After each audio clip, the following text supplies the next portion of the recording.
Análisis y comentario con Claudia de Mendieta.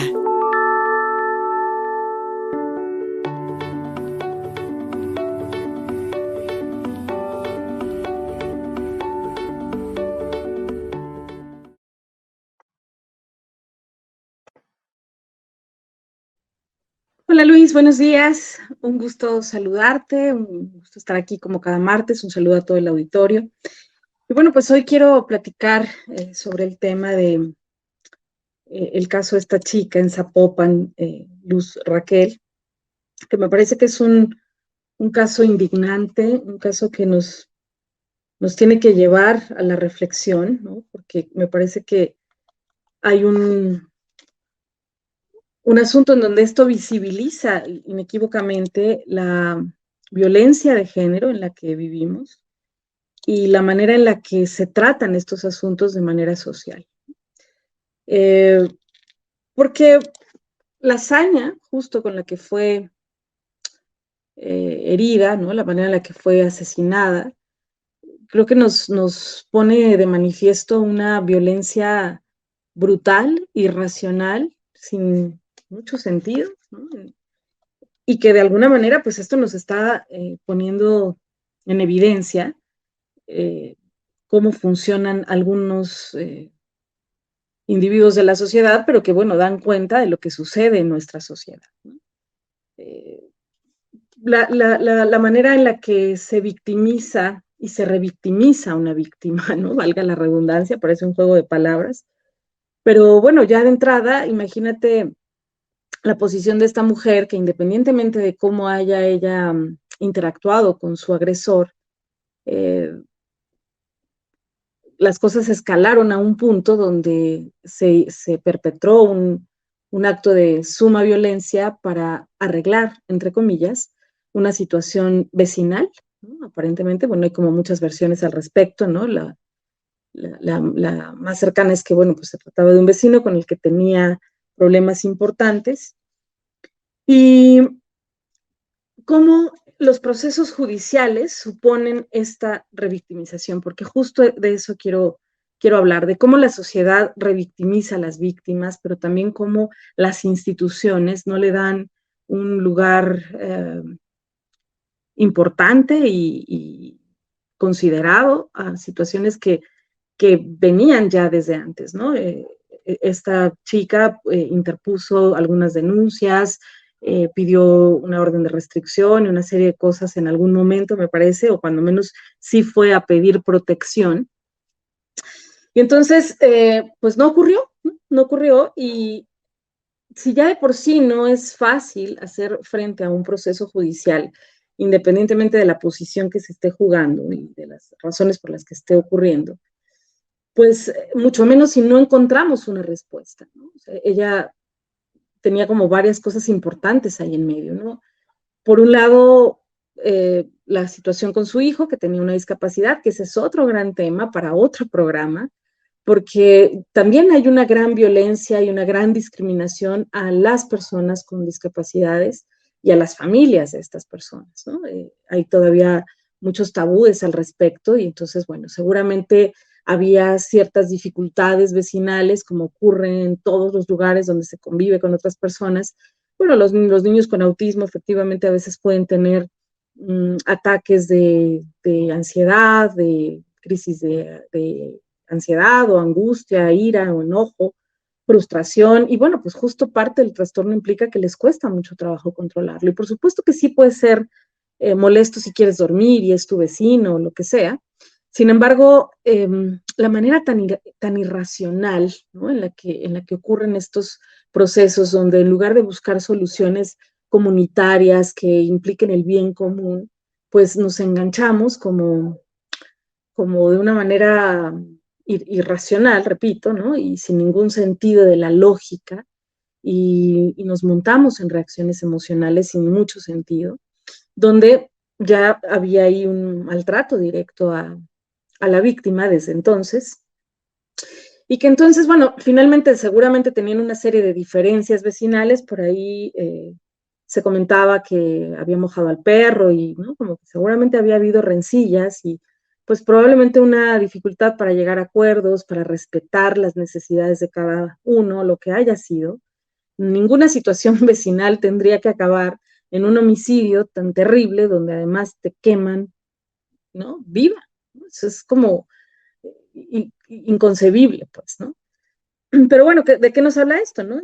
Hay muchos casos ya documentados, ¿no? De cómo las propias instituciones no dan lugar a las denuncias, minimizan los hechos, no hay un sistema de protección real para prevenir que se den estas situaciones donde haya una víctima de algo tan lamentable como una muerte de esta manera y de cualquier otra, ¿no?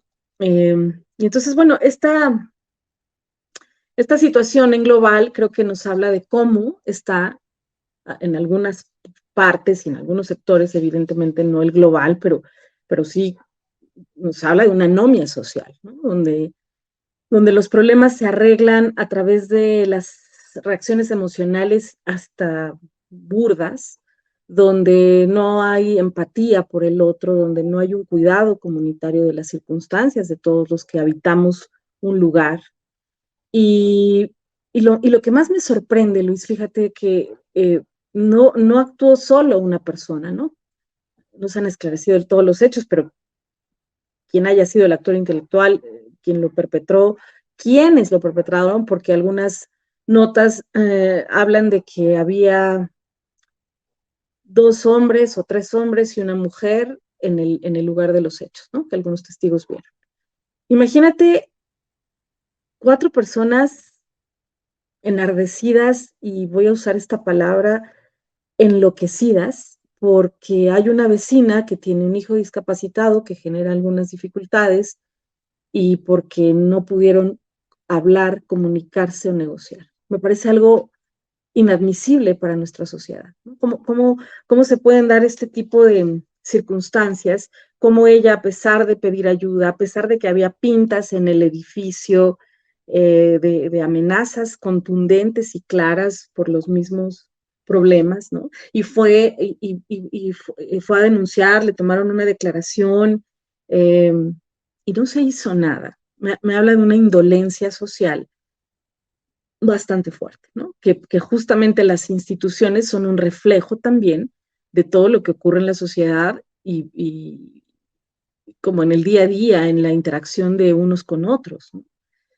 Donde no hay tolerancia, donde no hay respeto, donde enjuiciamos a los otros de manera gratuita prácticamente, o no llegamos a análisis racionales, inclusivos, donde podamos pensar en las necesidades de todos los que estamos implicados en una situación, ¿no?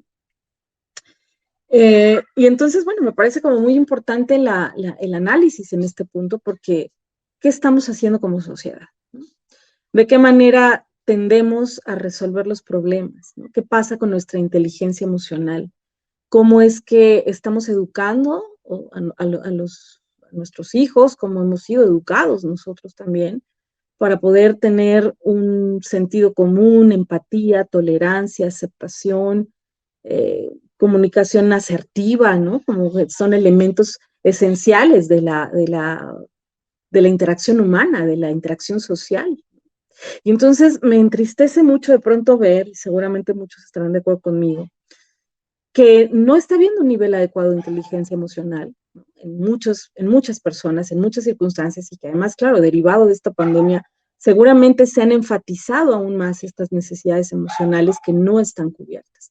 Entonces yo creo que el asunto viene de mucho más abajo. Si hay una violencia de género, porque evidentemente tiene que ver con perpetrar un asunto específicamente a una mujer que además vivía sola con su hijo, ¿no?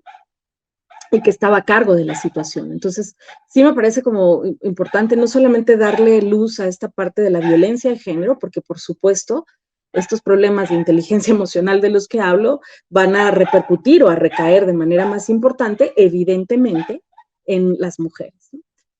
Pero al margen de eso, yo creo que la pregunta como sociedad, ¿no? Me parece como muy importante hacérnosla, ¿no? ¿Cómo estamos educándonos en el manejo de nuestras emociones, en el manejo racional de lo que pensamos, de lo que sentimos, de lo que necesitamos, cómo nos percibimos unos a otros. Pareciera ser como si fuera una guerra, como si fuera una especie de contraataque constantemente entre las personas.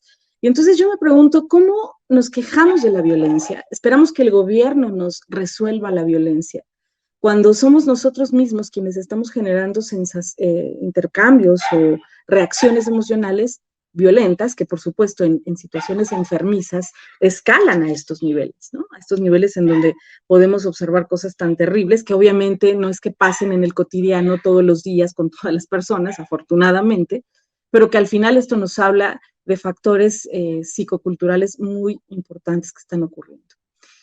Y entonces creo que la educación emocional está siendo un problema, un foco rojo que estamos observando y una circunstancia necesaria de atender, ¿no? Parece que ahora las currículas académicas ya van a incluir pues el trabajo con niños y adolescentes en el desarrollo de sus emociones, ¿no? Como hacer conciencia emocional de la importancia de las emociones para poder gestionarlas adecuadamente, trabajar con ellas adecuadamente y contribuir a la salud. Cuando vemos este tipo de cosas, pareciera ser como si tuvieran, están ocupando un lugar muy importante en los problemas de salud mental pública, ¿no? Y que se sabe que derivado de la pandemia esto iba a incrementarse todavía más. Y bueno, evidentemente se ha incrementado, ¿no? Pero no es justificación la pandemia, ¿no? Yo creo que la pandemia justamente ha venido a solamente aumentar o ponerle un poco de lupa a estas circunstancias que ya traemos detrás, ¿no? En una sociedad donde la violencia es algo que está constantemente y que, repito, hacia las mujeres puede ser un poco más evidenciada, ¿no? Justo porque pues, tiene que ver con la hegemonía del patriarcado y una serie de cosas de la fuerza y violencia física, pero finalmente habla de desigualdad, inequidad, falta de respeto, de empatía, ¿no? Y la reflexión justo, ¿no? Más que analizar más a fondo el caso, en realidad más bien mi reflexión es como pensar un poco en esta parte de la educación en las emociones y no revictimizar a las víctimas, no esperar a que las víctimas mueran, sino tomar en serio estas partes donde, ¿qué pasa con las instituciones que no actúan con rapidez y con eficacia, ¿no? Es como si devaluaran y minimizaran, ¿no? Ya tenemos un poco en el caso de Bani también, cómo se minimizan las cosas, cómo se desaparecen o se difuminan porque o pensamos que la víctima tiene la culpa o porque la víctima propició las cosas o porque a lo mejor tenía problemas con él y entonces ella era agresiva, como justificando y normalizando la violencia, pero creo que lo estamos haciendo de una u otra manera, de manera sutil o no muy, a lo mejor no muy evidente, desde la educación en casa y cómo educamos a nuestros hijos. Y creo que esa es la reflexión más importante que quería hacer hoy, porque creo que tenemos mucho trabajo por hacer en el desarrollo de la inteligencia emocional, en la educación temprana, con los niños, con los adolescentes y por supuesto con los adultos que no tuvimos la oportunidad a lo mejor de aprender a hacerlo. Creo que este es un buen momento y creo que eso también contribuiría de manera importante a no generar violencia. Y creo que las mujeres también no tenemos que generar violencia, ¿no? Que ese es otro tema para otro programa, Luis, pero me gustaría mucho también hablar cómo las mujeres, de alguna manera, en defensa de nuestros propios derechos, también generamos violencia, no solo los hombres, pero desafortunadamente las estadísticas nos dicen lo contrario. Bueno, pues básicamente eso es como la reflexión con la que quiero irme hoy y bueno, pues para que me puedan localizar si así lo desean, me pueden encontrar a través de mi Twitter, @ClaudiaMendieta, a través de mi Facebook, me encuentran como Claudia Mendieta, a través de mi Instagram, estoy como Claudia Mendieta, y a través de mi correo electrónico cdmendieta@gmail.com. Gracias, bonito día para todos. Síguenos en Facebook y en Twitter. Estamos contigo, Puebla.